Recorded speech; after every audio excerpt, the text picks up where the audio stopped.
वराह भगवान का तीसरा अवतार हुआ नारद जी का, नारद जी के रूप में। चौथा भगवान नर नारायण का, पांचवा भगवान कपिल मुनि का, छठा अवतार भगवान दत्तात्रेय जी का, सातवां अवतार भगवान यज्ञ का, आठवां ऋषभ देव का, नवा अवतार पृथु राजा का, 10वां भगवान मत्स्य नारायण का, 11वां भगवान कूर्म का, 12वां अवतार भगवान धन्वंतरी का, 13वां अवतार भगवान मोहिनी नारायण का, 14वां अवतार हुआ श्री नरसिंह स्वामी का, 15वां भगवान वामन का अवतार, 16वां अवतार हुआ है भगवान परशुराम का जो आवेश का अवतार है, 17वां अवतार भगवान व्यास नारायण का, 18वां अवतार भगवान रामचंद्र जी का, 19वां और 20वां भगवान कृष्ण और बलराम जी का, 21वां अवतार विद्वान मानते हैं कि बुद्ध भी इन 24 अवतारों में से एक है। फिर हंस अवतार, हयग्रीव अवतार और 24वां अवतार है कल्कि। लेकिन ये अवतार अभी बाकी है।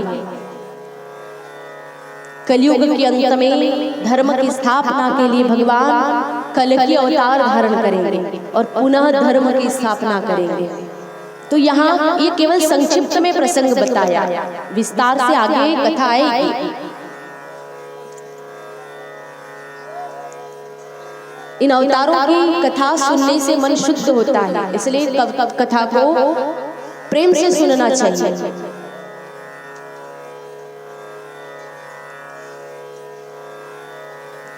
ये भागवत की कथा सूत जी महाराज शौनकादिक ऋषियों को सुना रहे हैं। वे कथा सुनाते हुए कहते हैं कि महर्षि वेद व्यास जी महाराज ने जब संसार के प्राणियों का उद्धार करने के लिए भागवत की रचना की और कथा के प्रचार के लिए उनके यहाँ भगवान सुखदेव जी का अवतार भी हुआ। लेकिन सुखदेव जी तो जन्म लेते ही जंगल में चले गए, कल आपने सुना भी था।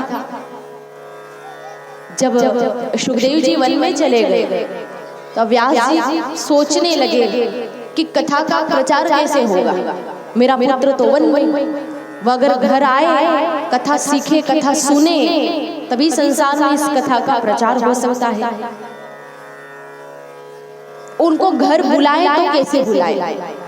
जिस पुत्र ने जन्म लेते ही पिता से कह दिया कि मैं आपका बेटा नहीं, आपका पुत्र नहीं और आप मेरे पिता नहीं, उनको घर कैसे बुलाए? तो व्यास जी ने एक युक्ति निकाली।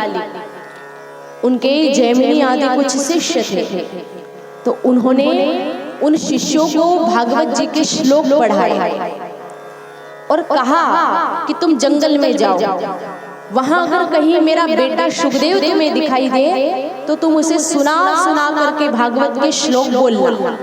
मुझे विश्वास है इन मंत्रों में, इन श्लोकों में इतनी शक्ति है कि जब मेरा बेटा सुनेगा तो उसका चित्त आकर्षित होगा और वह घर जरूर आएगा।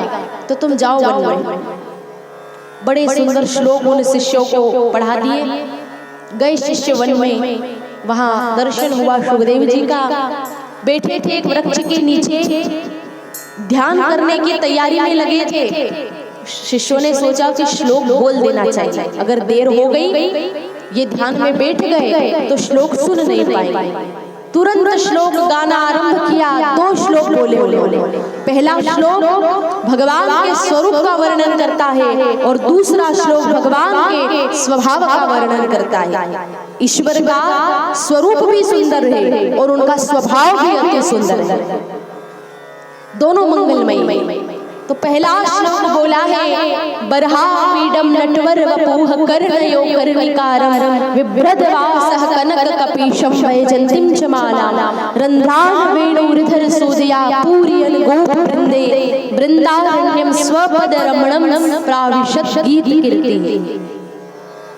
इस श्लोक का अर्थ है कि भगवान बाल कृष्ण अपने छोटे छोटे बाल मित्रों के साथ में वृंदावन की पावन पवित्र भूमि में प्रवेश कर रहे हैं। मस्तक पर कन्हैया ने मोर मुकुट धारण कर रखा है, नाक के अग्रभाग में सुंदर मोती की बाली चमक रही है, कान में पीले रंग के कनेर के छोटे छोटे पुष्प भगवान ने पहन रखे हैं, गले में 5 प्रकार के पुष्पों की सुगंधित वैजयंती माला सुशोभित हो रही है। भगवान बांसुरी के छिद्रों को अधरामृत से भर रहे हैं और उनके पीछे पीछे उनके मित्र उनकी लोक पावन कीर्ति का बखान करते हुए, उनका जय जयकार करते हुए जा रहे हैं। इस प्रकार से वैकुंठ से भी ज्यादा सुंदर वृंदावन धाम भगवान के चरण चिन्हों से रमणीय बना हुआ है।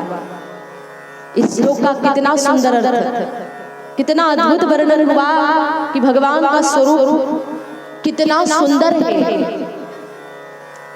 ये शिष्य वर्णन कर रहे हैं, सुखदेव जी को सुना सुना करके बोल रहे हैं।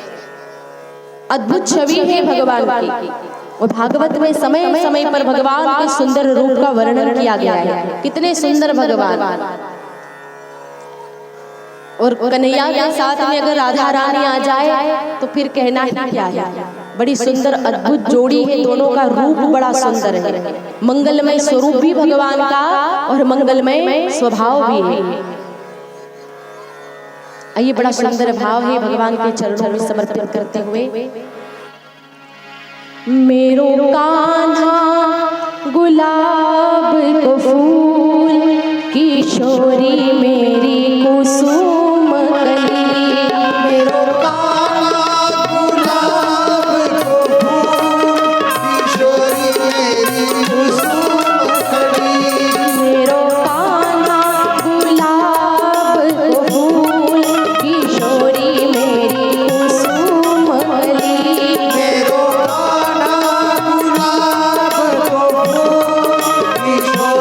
सभी को गाना है, दोनों हाथ पर उठाकर ताली बजाते हुए।